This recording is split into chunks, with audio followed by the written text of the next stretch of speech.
there is no words which can be enough to appreciate the effort which has been taken. But Colonel Sodhi, while we continue to appreciate what has happened, we need to look at the future, isn't it, sir? End of the day, focus now has to be in evacuating, or rather bringing home all of those who are stuck in difficult areas. We've been discussing from the morning how talks have failed, how these humanitarian corridors are not really working. How do you see, this going forward? How do you see, or how do you think we can bring back our students to the safety of their motherland at the earliest, sir?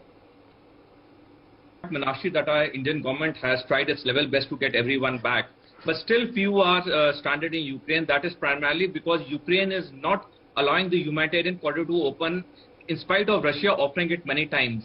Well, the reason from Ukraine's point of view, though not justified at all, is that they know that the day all these civilians are evacuated from these important towns, the Russian army would invest them, which in military terms investment means to capture them.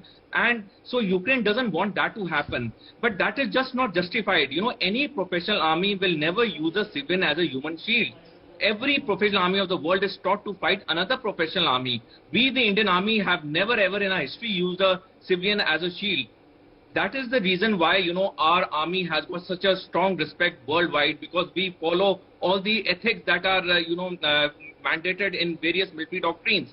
Now, the Ukrainian government should also understand that for those civilians who are stranded there, they are not at fault at all. They are caught in a crossfire between the Russia and the Ukraine armed forces. If Russia has taken the step forward of letting the humanitarian corridors open, I think Ukraine should respond and let everyone get evacuated, and thereafter let the professional armies decide. So, and also one thing more I would like to say is that, the last few days we had not seen any of the information coming from the Russian side, what they are doing to evacuate the Indians or the others. Yesterday, the Russian have released a press statement where they have said that 1,38,000 have been evacuated, 1,38,000 people have been evacuated from Ukraine. Well, these are all very positive signs to show that the world pressure on both the warring nations is working. The world leaders are working, including our Indian leadership, with the main aim that let us get all these civilians out. Both of you fight, that is up to you. You want peace, that is up to you, but let the innocent civilians be out. Because it is not only Meenakshi one civilian, it is with him is his entire family. And, with the entire family would be in such a precarious situation, I can understand. They would not be getting adequate sleep. They would not like to eat, because knowing fully well that their own kith and kin is stranded in a war zone, how can any family, live a normal and a peaceful life? So it is not affecting those 700 in Sumi. It is affecting probably 7 lakhs immediate families and friends of those 700 stranded there. Well, absolutely. And Major Mohommed Shah, end of the day, as Colonel Sodhi rightly said, a humanitarian corridor must be provided. These promises must be kept. End of the day, the two warring nations can fight, but innocent civilians should not be caught in the crossfire. Major Shah, help us understand, with your expertise, with your understanding of the military, and very closely watching these evacuation processes, help us understand what will be the next step. As far as the Indian government is concerned, once again, Russia has claimed that at 12:30 p.m. IST, a humanitarian corridor will be provided to bring out all of those who are still stuck in Sumi into the Russian side. Meenakshi, I will equate this, the kind of desperation, and it's very much understandable, of everyone wanting to vacate Ukraine as soon as possible. You remember when the Taliban was taking over Afghanistan, we saw sights of people trying to evacuate themselves tying themselves on aircraft wheels and falling from top. That is the kind of desperation that anyone can reach to save their life. So, and it's very much understandable to save human life. On Saturday, a group of Indian students decided to take the risk in their own hands. And they said, we will go ahead and we will try to self-evacuate ourselves. And they tried to do that, but then they got an advisory from the Indian government, from the embassy again, not to do that, because their life would be at stake. Now, at the same time, when they were kept, end of the day, the two warring nations can fight, but innocent civilians should not be caught in the crossfire. Major Shah, help us understand, with your expertise, with your understanding of the military, and very closely watching these evacuation processes, help us understand what will be the next step. As far as the Indian government is concerned, once again, Russia has claimed that at 12:30 p.m. IST, a humanitarian corridor will be provided to bring out all of those who are still stuck in Sumi into the Russian side.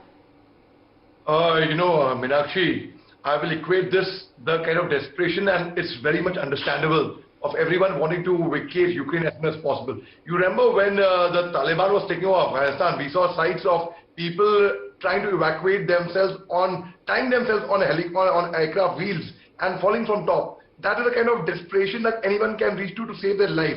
So, and it's very much understandable to save human life. On Saturday, a group of Indian students decided to take the risk in their own hands, and they said, we will go ahead and we will try to self-evacuate ourselves. And they tried to do that, but then they got an advisory from the Indian government, from the embassy again, not to do that, because their life would be at stake. Now, at the same time, when there was a bus which was also boarded and they were ready to move, the girls had mounted the bus. But then again, the advisory came that it's not safe to travel right now, let's not attempt it. So as Colonel Sodhi rightly pointed out, yes, let us go by a very, very pragmatic, a balanced view, not what just one learns from the majority. The Western media is very powerful.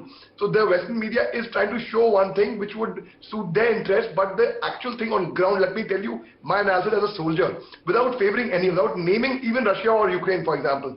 For example, it's common sense again, if they are students stuck somewhere, innocent students, and there are two different countries, country X and country Y. Country Y is willing to give a safe passage, but country X knows that here, if I let go of these students, then I would be on the back foot. I would not have anything further on to use as a shield. So that is exactly what is happening. That is why, but let me tell you, even our Indian diplomacy, our government is no less. They know very tactfully how to deal with such situations. And I'm certain that they are going to bring everyone out. 30 seconds. I would like to salute and commend the spirit of every single Indian who was there. Absolutely. Has come out from that, because let me tell you one thing, my dear friends. I'm a trained soldier. We have seen such situations. But had I been in your place, had I not been a trained soldier, I would not have been able to handle it the way you all have handled it. My heart and my respect goes out to you. Jai Hind. Well, absolutely salute to all those, you rightly said, sir, all those students, they're civilians at the end of the day. We can only imagine the trauma they must have gone through. All these students, walking kilometers and kilometers just to reach a safe spot to ensure that, that their survival instincts really are paramount, and then they come back home safely. But Colonel Sodhi, India also appealed at the UNSC saying that our evacuation attempts are hitting a roadblock. Once again, India has pressed on the urgent and immediate need to provide a humanitarian corridor. What role do you see the UN playing at all? Can it increase pressure on both sides to ensure that a short duration humanitarian corridor is at least provided, which actually can help governments like India pull out their residents from the war-torn Ukraine? Well, definitely the UN can play a major role, and it has been issuing statements, but we also have to analyze this from a slightly different perspective, Meenakshi, is that Ukraine and President Zelensky are only listening to America and to NATO. They are not much interested in what UN is saying. Now, if we see in the past few days, ever since this war broke out, USA and NATO has been only talking in terms of, sending supplies, sending arms, sending MiG-29s, sending weapon systems. They are not talking in terms of telling President Zelensky that please open a humanitarian corridor, because it does not suit their interest. Because they know once Ukraine falls, their entire plan of expanding further east of NATO would collapse. So President Zelensky will not listen much to UN as it will do to USA and NATO. So the world order should now, put pressure on America and NATO to tell President Zelensky, because Zelensky is only listening to America and NATO, and no other statement from any, organization like the UN is having much effect on him, because he is fully aware that the war is now in a very decisive stage. The Russian army has now encircled all the important towns. One by one, the towns are falling. Irpin, which is a small city, 26 kilometers of the Ukrainian capital Kyiv, has already fallen to the Russian forces. Now, there are 8 bridges which go into Kyiv. Out of these 8 bridges, 7 bridges have been destroyed. There's only one bridge remaining, which the Ukrainian army has now prepared it for demolition, because they know that the Russian armed forces is now at the doorsteps of the capital. So, they are just clinging on like somebody clings on to a straw that to gasp for the last breath. So Ukraine is clinging on to these civilians in the hope that as long as I keep the civilians with me, my towns will not be taken. but that is not the correct approach. That is a very incorrect approach of any professional army, of any elected government. One cannot take anyone as a hostage because... Are you implying that the Ukrainians are keeping their own civilians as a hostage, sir? Yes, not only their own civilians, you know, they are keeping the civilians of the other countries also, because Meenakshi, I'll just take 3 minutes to explain how this war, how the military operations of Russia has been planned. Now, Russia has planned this operation using a 4-pronged attack. And in each of the 4 prongs, they have sent a core level formation. Now, what is a core level formation? A core level formation in military doctrine is a body of troops whose number is between 40 to 50,000. So that justifies about 2 lakh troops of Russian armed forces inside Ukraine. This 4-pronged attack, 1 corps has come from Belarus towards Kyiv, 1 corps has come on the east of the Dnieper River, 1 corps has been launched from Donbass area, and the 4th prong from the Black Sea. Now, Meenakshi, what the Russian armed forces are doing, they are following the military doctrine of isolation, investment and capture. Now, isolation, as the name suggests, they have surrounded all the important towns. Investment means to physically degrade these towns militarily, and capture means to capture these towns. Now, the phase of isolation is very strong. Investment has started. Now, Ukraine knows that if I let my civilians and the foreign nationals leave these cities which have been isolated, the war is over very soon. So Ukraine is, you know, keeping these civilians as a kind of... Again, as I said, Colonel Sodhi, I'm sorry I'm interrupting you, but, you know, when it comes to keeping civilians or even Indian nationals hostage, that's an allegation which Russia is making. How far that's true, I guess time will tell. But, you know, speaking specifically of the evacuation process, Major Shah, if you could come in here, it's very unfortunate that it's literally a cliffhanger for the students. One day, the students are given an evacuation, you know, plan. And they are told that, you know, in a few hours there will be a humanitarian corridor, and a few minutes or hours later we get to know that that humanitarian corridor has collapsed. Even when students, if at all they're able to take advantage of this corridor which is provided, it must be very, very scary for the students, because you don't know how the situation will turn out the next minute. Anything you'd like to say to the students or their parents who are watching the telecast today, considering the situation there in Ukraine is only getting difficult with each passing minute, whether it's Ukrainians holding hostage or whether it's Russians who are not actually providing the humanitarian corridor? End of the day, in between the truth and the lie, it's the human life, Indian life, which are at stake and which is extremely worrying. Well, the message, since you asked me to convey a message to the parents and to the students who are stuck over there, I would like to say them just these 4 lines. Don't quit when the tide is lowest, for it's just about to turn.